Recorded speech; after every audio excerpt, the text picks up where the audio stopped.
Tak sa mi dostali takéto nádhery teraz na brúsenie, respektíve na ostrenie. Sú to damaškové nože, sú z Nemecka a je to VG10 ocel.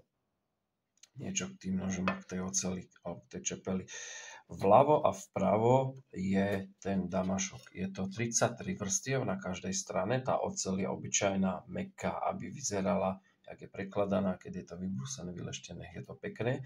A v strede je VG10 oceľ. To znamená, že stred bude extrémne tvrdý, bude sa ťažko brúsiť a ťažko tupiť a boky sú mäkké, takže nož dostane aj odolnosť, aj nejakú húževnatosť, sa tam zlepšia tie vlastnosti a len tento stred je vlastne ten tvrdý, aby sa to rezalo. Vyskúšam to zaostriť. Je to teraz pekné poznať, kde končí ten damašok a kde začína tá VG10.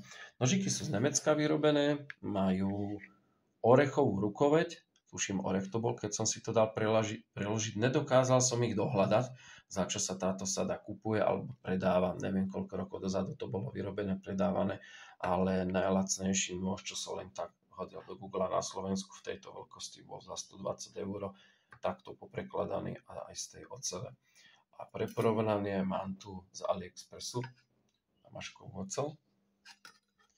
Toto kebyže sa použije na umytie s nejakou chemikáliou, vždycky to do niečoho dávajú a vlastne sa táto potlač odstráni. Je to robené možno len laserom narýchlo, alebo netuším, ale viem, že sa to dá rýchlo odstrániť a nož je brutálne nekvalitný. To je úplná tragédia toto. To je strašné.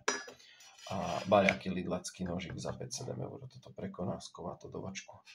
Takže tak, no, som rád, že sa mi dostávajú takéto krásne veci na brúsenie alebo na ostrenie. Na niečo k ostreniu. Robil som to, začal som od 400 na diamantiku a robil som to vlastne všetko na tomto prípravku. Som si ho prilepil na stôl a začal som 400 a pokračoval som až na 2000 a potom som to opatrne zaleštil na obyčajnej zelenej brúsnej paste.